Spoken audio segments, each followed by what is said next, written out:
Hello students, जैसा कि आप देख पा रहे होंगे हम आज लाभदायकता अनुपात प्रॉफिटेबिलिटी रेशियो से संबंधित क्वेश्चन सॉल्व करने वाले हैं, जो कि है यूनिट 5 चैप्टर 11 सिवलाल के बुक के अनुसार, जिसका क्वेश्चन नंबर 1 हम सॉल्व करेंगे।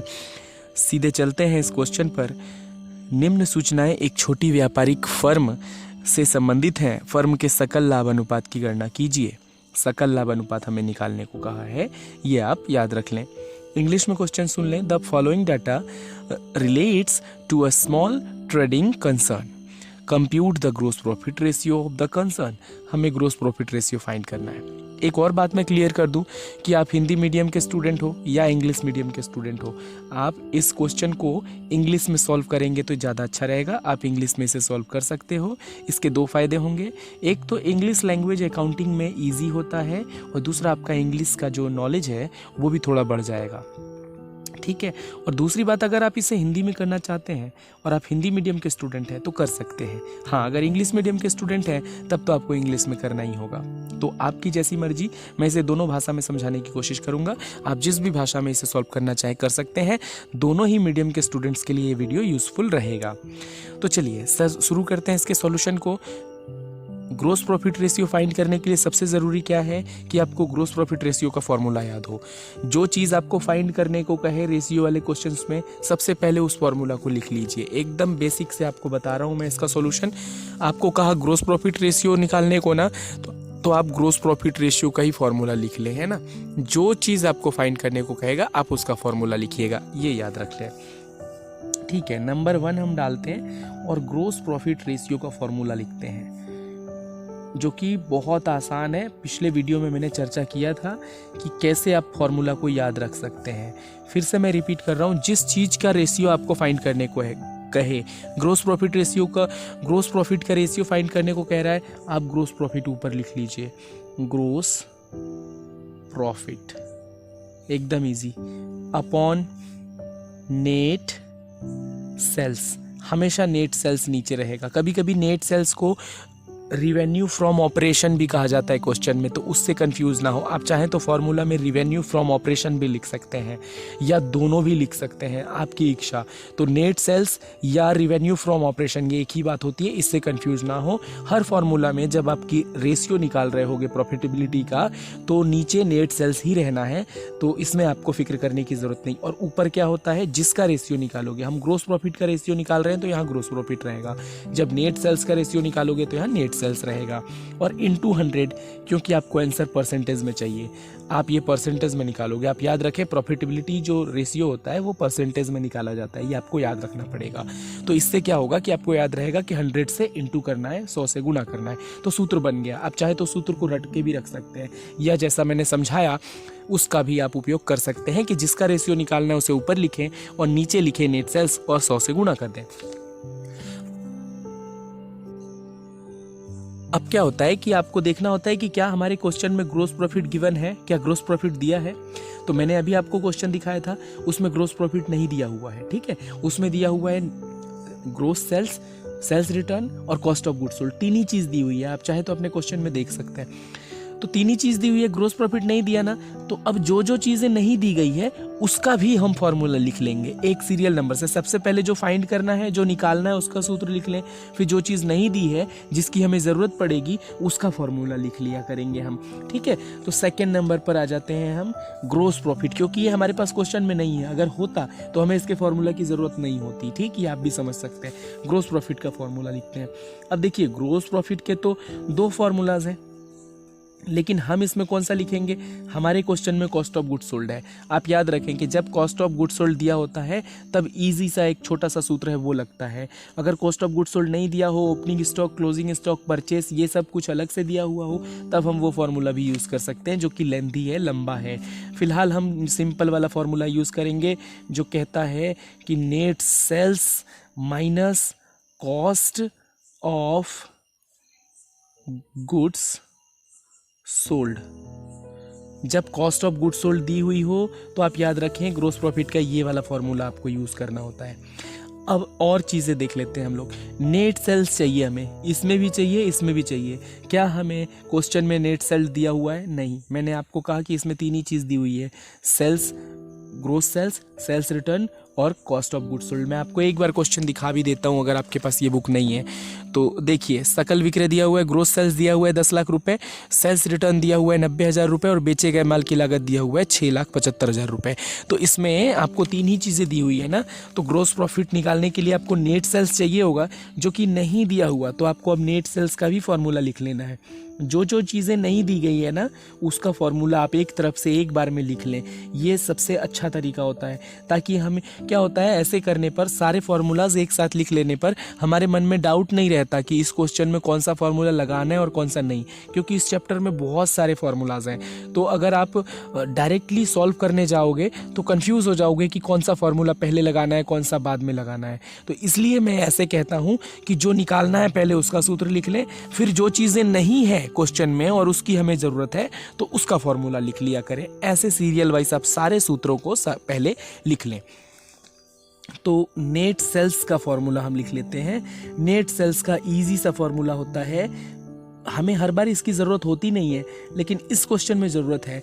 Gross sales minus sales return, ठीक है।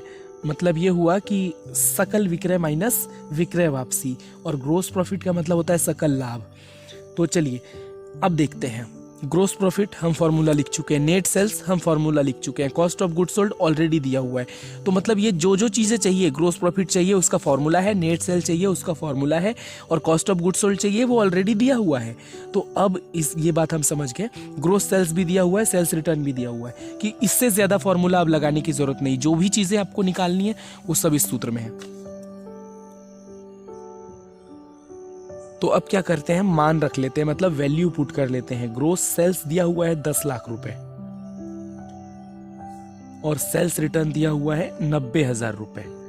आपने वैल्यू पुट किया और घटा दिया तो 9,10,000 रुपए आ गया। ये क्या आया, 9,10,000 रुपए, ये नेट सेल्स आया। अब नेट सेल आ गया है ना, तो नेट सेल्स की जगह पर वैल्यू पुट करके, और cost of goods sold already दिया हुआ है, अब दोनों चीज़ें हैं आपके पास, नेट सेल्स भी है, कॉस्ट ऑफ गुड्स सोल्ड भी है, तो ग्रोस प्रॉफिट अब निकल सकता है। तो अब आप निकाल लीजिए ग्रोस प्रॉफिट। अब आपको पूरा फॉर्मूला दोबारा से लिखने की ज़रूरत नहीं है, क्योंकि हम ऊपर फॉर्मूला लिख चुके हैं ना, तो यहीं से वैल्यू पुट कर लिया करें। फिर से सूत्र लिखने की ज़रूरत नहीं, आपका टाइम वेस्ट होगा। आप लिखना चाहें, आपके पास टाइम है तो फिर से फॉर्मूला लिख भी सकते हैं। हम सीधे वैल्यू पुट करेंगे क्योंकि हम फॉर्मूला लिख चुके हैं। आप चाहें तो सेम सीरियल नंबर यहाँ डाल दें, या सीरियल नंबर नहीं भी डालोगे तो चल जाएगा, ठीक है। आप विदाउट सीरियल नंबर भी इसको सॉल्व कर सकते हो। नेट सेल्स हमने फाइंड किया, ये वैल्यू पुट कर लें, 9,10,000 रुपये, ठीक है। और कॉस्ट ऑफ गुड्स सोल्ड आपको क्वेश्चन में दिया हुआ है 6,75,000 रुपये। आपको मैं दिखा दूंगा 6,75,000 रुपये, या आप वीडियो पीछे करके देख भी सकते हैं। 6,75,000 रुपये, तो 6,75,000 रुपये आपके सामने दिया हुआ है। आप अब इसे माइनस करेंगे। देखिए, इसको माइनस करने का मैं आपको शॉर्टकट तरीका बता रहा हूँ। आप ऐसे सोचिए कि 25,000 अगर इसमें डाल दिया जाएगा, 75 + 25 तो कितना हो जाता है, 7 लाख हो जाता है। और 9 लाख करने के लिए और 2 लाख चाहिए, तो 2,25,000 और 10, 2,35,000। आप चाहें तो एक एक संख्या में से भी माइनस कर सकते हैं। आप जैसे भी आपको सुविधा होती है वैसे माइनस कर लें, लेकिन ऐसे बहुत आसानी से माइनस किया जा सकता है। 2,35,000 रुपये बच गया। ग्रोस प्रॉफिट आ गया आपके पास। अब देखिए, ग्रोस प्रॉफिट है आपके पास, मैं ऊपर दिखा रहा हूँ आपको, मेरी उंगली फॉलो करें आप। ग्रोस प्रॉफिट आपके पास है, नेट सेल्स हमने निकाल लिया है, ग्रोस प्रॉफिट भी हमने निकाल लिया, और 100 ऑलरेडी है, मतलब कि ग्रोस प्रॉफिट रेशियो अब आप आसानी से फाइंड कर सकते हैं। मैं नंबर लिख रहा हूँ, आप नंबर नहीं भी लिखोगे तो चल जाएगा, विदाउट नंबर भी हम इसे सॉल्व कर सकते हैं। ग्रोस प्रॉफिट रेशियो, और जैसा मैंने कहा था कि आपको फॉर्मूला दोबारा लिखने की ज़रूरत नहीं है, डायरेक्टली वैल्यू पुट करें। ग्रोस प्रॉफिट हमने निकाला अभी 2,35,000 रुपये, ठीक है, उसको लिख लें। और उसके बाद नीचे क्या है, नेट सेल्स। नेट सेल्स हमने कितना निकाला था, 9,10,000 रुपये, और कितने से गुना करना है, 100 से गुना करना है। जीरोस को कैंसिल करिए। अब आप देखिए, ये फर्स्ट जीरो से आपने फर्स्ट जीरो कैंसिल किया, सेकंड जीरो से सेकंड जीरो कैंसिल किया, ये फर्स्ट जीरो, ये फर्स्ट जीरो, ये जीरो, ये जीरो, जीरो कैंसिल करते गए आप। क्या बच गया, एक बार उसे लिख लें। आप चाहें तो डायरेक्टली यहीं पर भी कर सकते हैं, लेकिन बहुत सारे नंबर्स हो जाते हैं, इसलिए आप इसे दोबारा से नीचे लिख लें। अब देखिए, 2,350/91। अगर आप आपको टेबल आता है, आप थोड़े से मैथ्स में अच्छे हैं, तो आप समझ पाओगे कि 91 जो है ना वो सिर्फ 13 और 7 के टेबल में आता है, मतलब 13 और 7 के पहाड़े में आता है। तो आप चेक कर ले, ओरली ही, मौखिक ही आपको चेक कर लेना चाहिए कि क्या 13 या 7 से ये ऊपर भाग जाएगा। अगर आपको डिविजिबिलिटी का नियम याद है, तो विभाज्यता का नियम याद है, तो आप आसानी से समझ जाओगे। आप भाग करके देखिए, 7 से देखिए, 7 या 21, 2 बच जाएगा, 25 हो जाएगा। 7 के पहाड़े में 25 नहीं आता। 13 से देखिए, 13 एकम 13, 13 दूनी 26, तो 13 एकम 13 ही ले जाओगे आप, 10 बच जाएगा, जो कि 105 बन जाएगा, वो भी इस टेबल में नहीं आता। आप डायरेक्टली 91 का पहाड़ा पढ़ेंगे, डायरेक्टली हम देखिए मैं आपको दिखा देता हूँ कि आप भाग कैसे करेंगे पेपर में। अगर ये आया है 2350, आपको दिखाई दे रहा होगा, बटे 91, तो क्या करें। हमने बचपन में ये रूल सीखा हुआ होगा, सबका अपना तरीका होता है। 91 का टेबल तो जनरली किसी को याद नहीं होता, तो क्या करें आप, ये 9 शुरू वाली संख्या, सबसे पहली संख्या नीचे की, और ऊपर की सबसे पहली संख्या यदि 9 या उससे बड़ी संख्या है तब तो ठीक है। जैसा भाग करने के लिए आपको पता है कि जिससे भाग कर रहे हो आप उससे बड़ी संख्या होनी चाहिए। तो अगर मैं सिर्फ ये 2 को लूँगा तो वो तो 9 से छोटा हो जाएगा। इसका मतलब कि मुझे 2 और 3 मतलब 23 को साथ में लेना पड़ेगा। मैंने देखिए ये 23 को ले लिया, ठीक है, ये 23 है, और यहाँ से मैं ले रहा हूँ 9 को, तो 9 का पहाड़ा पढ़िए आप 23 के लिए। 9 का 9, 9 दूनी 18, 9 तिया 27, 3 बार में ज़्यादा हो रहा है। इसका मतलब 9 दूनी 18, 9 का टेबल अगर 2 बार पढ़ा जाए तो 23 में भाग जा सकता है। ये आप समझ गए। इसका मतलब आप ऐसे अनुमान लगा लीजिए कि 91 का टेबल भी 2 बार पढ़ने पर भाग चला जाएगा। अगर 9 का टेबल 2 बार पढ़ने पर 23 में भाग जा रहा है, इसका पहला और इसके शुरू का नंबर, ठीक है, तो 91 का भी 2 बार में ही जाएगा। 2 1 जा 2 और 2 9 जा 18, 2 एकम 2, 2 9 18, 182 आ रहा है, देखिए भाग जाएगा। और अगर आप 3 बार ले जाते ना तो ज़्यादा हो जाता, 3 एकम 3, 3 9 27, देखिए 273 हो जाता, जबकि हमें कितना चाहिए, 235 चाहिए। तो ये मैं अनुमान लगाने का तरीका बता रहा हूँ, आपको पूरा टेबल पढ़ने की कोई ज़रूरत नहीं है, क्योंकि टेबल याद होता भी नहीं है जनरली। सीधे उस नंबर पर कैसे पहुँचा जाए जिससे भाग जाएगा। तो मैंने क्या किया, ये शुरू का 9 उठाया और इधर के शुरू के नंबर को उठाया। 9 का टेबल पढ़कर देखा 23 में कितनी बार जाता है, 2 बार। इसका मतलब मैं समझ गया कि 91 का टेबल भी 2 बार ही पढ़ना होगा। ये 2 बार पढ़ा मैंने, और ये 235 को काट दिया, कितना आया था, 182। जब आप 182 माइनस कर लो, अब 235 में से 182 तुरंत आप माइनस कर लो। 5 में से 2 गया 3, और उसके बाद फिर 13 में से आप 8 घटा ले तो आ जाएगा 8 और 5 होता है 13, और तो 53 बच जाता है आपके पास, ठीक है। तो 53 बच गया, तो 53 बच गया मतलब ये हुआ, उसके आगे एक 0 भी तो बचा हुआ है ना, यहाँ वाला एक 0 भी बचा है, देखिए, तो 530 आ जाएगा। अब आपको 530 में भाग करना है। तो देखिए मैं क्या करूँगा, इस 9 के टेबल पढ़ूंगा, 9 का पहाड़ा पढ़ूंगा इस शुरू के 53 के लिए, ठीक है। पूरे 530 के से मुझे कोई मतलब नहीं है। 9 का पहाड़ा तो सबको आता है, और 53 देखिए कितने बार में आता है 9 के पहाड़े में, उससे ज़्यादा ना हो। 9 छक्के 54 हो जाता है, 9 पचे 45 होता है, ये ठीक है। 5 बार आप करोगे तो 9 पचे 5 एकम 5 और 9 पचे 45, 455 आ जाता है, ये ठीक है। मतलब 530 से छोटा है ना। कितनी बार ले गए हम लोग ले गए 5 बार, तो यहाँ 5 लिख लिए, ठीक है। 455 हो गया, 455 घटा लीजिए आप इसमें से, तो 10 में से 5 गया तो 5, यहाँ पर 2 बचा है, यहाँ से एक ले लिया ना हमने, कैरी कर लिया, तो यहाँ अब 2 बचा हुआ है, तो 12 में से 5 जाएगा तो 7, 7 5 12 होता है ना, तो 75 बच गया। आप देखिए 75 बच गया, और नंबर तो समाप्त हो चुके हैं। 0 बचा था वो भी खत्म हो चुका है, मतलब दशमलव लगाइए और उसके बदले में यहाँ पर एक 0 ले आइए। अब देखिए, अब फिर से ये 9 का टेबल पढ़ें, और ये शुरू के 75 के लिए 9 8 72, 8 बार में जा रहा है ना, 9 बार करोगे तो ज़्यादा हो जाएगा, 81 हो जाएगा, ज़्यादा हो जाएगा। 9 8 72, देखिए 9 एकम 8 कर रहे हैं ना, तो 8 एकम 8 और 8 9 72, 728, देखिए 8 एकम 8 और 8 9 72, 8 से गुना करके देख लिया हमने। 10 में से 8 जाएगा तो 2, 4 में से 2 जाएगा तो 2, 22 बच गया है ना। यहाँ 8 बार ले गए ना हम लोग, तो 8 लिख लीजिए, 22 बच गया। डेसिमल के बदले में 1 और 0, 220 है। फिर से क्या करिए, 9 का टेबल पढ़िए, ये 22 के लिए, 9 तिया 27, 3 बार ज़्यादा हो जाएगा, 9 दूनी 18, 2 बार ठीक रहेगा, तो 2 बार ले जाइए।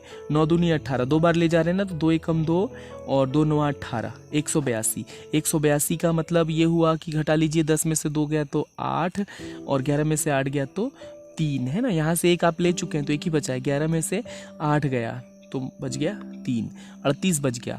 आगे आप करोगे तो क्या होगा, डेसिमल के बदले एक और 0 आएगा। और 38 के लिए टेबल पढ़े, 9 सत्ते 63, 9 बचे 45, 9 चौके 36, 4 बार जाएगा। ठीक है, तो 4 बार जा रहा है ना। तो देखिए राउंड फिगर का नियम क्या कहता है कि अगर थर्ड नंबर जो है, हम 2 नंबर्स तक, 2 संख्याओं तक राउंड फिगर करना चाहते हैं तो तीसरा नंबर देखना पड़ता है। इसको देखिए, ये 4 है, 5 से छोटा है, तो 5 से अगर छोटा नंबर हो तो हमारा आंसर हो जाता है 25.82, मतलब 25.82। और अगर ये 5 या 5 से अधिक होता तीसरा नंबर तो यहाँ 1 बढ़ जाता और ये 83 बन जाता। ये राउंड फिगर का नियम है। तो ये 25.82 इस तरह से हमारा उत्तर आया है। इसे एक बार और आप वीडियो को पीछे करके देख लीजिएगा। वीडियो बहुत लंबा ना हो इसलिए मैंने इसे बहुत डिस्क्रिप्टिव नहीं बताया। किस तरह से ऐसे नंबर्स को जो कि बड़े हों और उसका टेबल आपको नहीं आता है तो कैसे डिवाइड कर सकते हैं, इसमें मैंने ये समझाया है। आप इसे दोबारा देखकर समझने की कोशिश कर सकते हैं।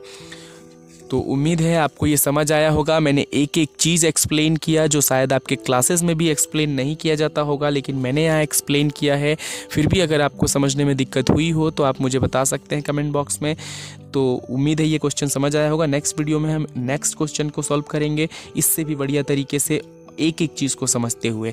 तो गुड लक, आप अपने एग्जामिनेशन बहुत बढ़िया तरीके से दीजिए। Best of luck.